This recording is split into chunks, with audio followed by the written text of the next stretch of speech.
All right, guys, welcome back to the Hunt G4 bow reviews. This is the new RX-9 Ultra from Hoyt. So this is their 2025 flagship carbon bow. This is the longer version of the two. And I shot the RX-8 Ultra last year and absolutely loved it. I'm really excited to get one of these in my hands and kind of compare and contrast. There are a couple key features and differences this year. Looks very similar, but when you start looking into it, there are some pretty notable differences in the cam system, and then some of the specs as well. So the RX-9 Ultra is a 33.5-inch axle to axle, which is about an inch shorter than it was last year. A 6 3/8 inch brace height, which is about 5/8 of an inch shorter than what it was last year. Now with that, they increased the speed, depending on the draw length, anywhere from 8 to almost 20 feet a second. And that has to do with this new cam system. So this is the HBX Gen 4 cam. I think those speed increases are due to their new module. So last year there were, I guess, technically 3 modules, but really hardly anybody ever used the number 1. It was only the 2 and the 3. This year there's 5 different modules. So each module has an 1.25 inch draw length adjustment. So what that's doing is really maximizing the efficiency of that module on that cam position, or the module position on that cam for each draw length. At 29 inches with a 430 grain arrow, this shot right at 300 feet a second, which is about a 16 foot a second increase from what it was last year. I was like pretty shocked when I saw that number. So you notice last year, if you're familiar with their bows, it's a binary cam system. This year they use the split harness, which everybody seems to be going to that this year. I think the idea is that it kind of puts the load on that cam lean a little more evenly. I'm not entirely sure. I'm not an engineer, but it seemed like last year, you had a cable that connected to each side, that it would have been fairly even regardless. But it is a little bit different the way that they split this harness here.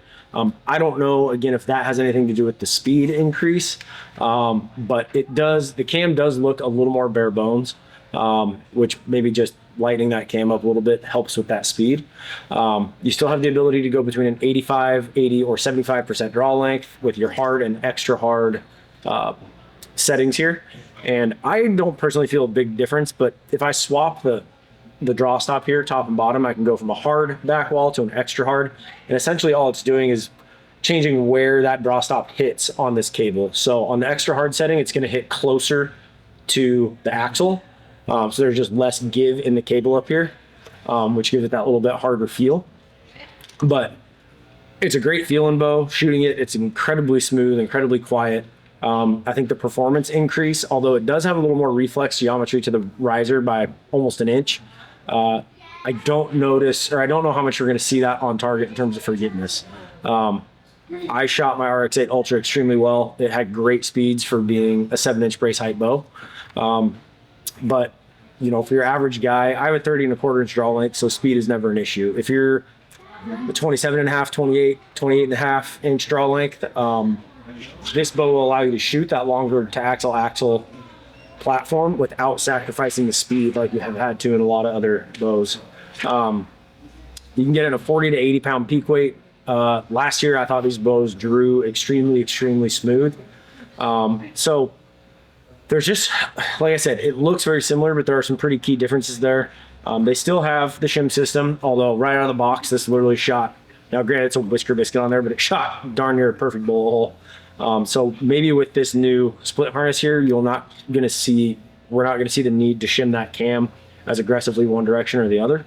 I think they've got a pretty good, comfortable stock grip. There are some aftermarket options for them, but I think most people are, plenty happy with the stock grip that comes on there. They obviously we'll do more reviews. They have their new aluminum series. Basically everything shortened up an inch this year and got faster. So depending on who you ask, that can be a good thing or not so good thing. But definitely a cool new platform for the year.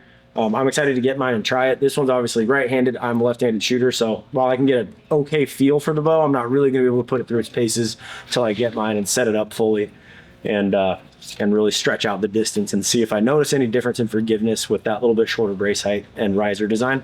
You still have, this does not have it, but you still have the Picatinny mount for your side on the front. You can integrate the rest on the back. So pretty much all standardized stuff there that they've had the last few years. Like I said, the biggest differences in this are in this new cam and module system. So if you want to shoot one of these, I do have a few in stock. More are on the way. I'm a little limited in colorways at the moment. But yeah, I encourage you to come down, shoot these things, or go to your local dealer, wherever you are, and shoot one. I think Hoyt's probably building these last couple of years the best bows they've ever built across the board, whether it's carbon or aluminum. So I think it's going to do really well. There's a lot of good bows out there, so it takes a lot to stand out, and I think they're doing things that accomplish that for them. So anyway, as usual, remember to hunt hard, hunt safe, and be kind. Have a happy holidays and Thanksgiving, and we'll see you in the new year.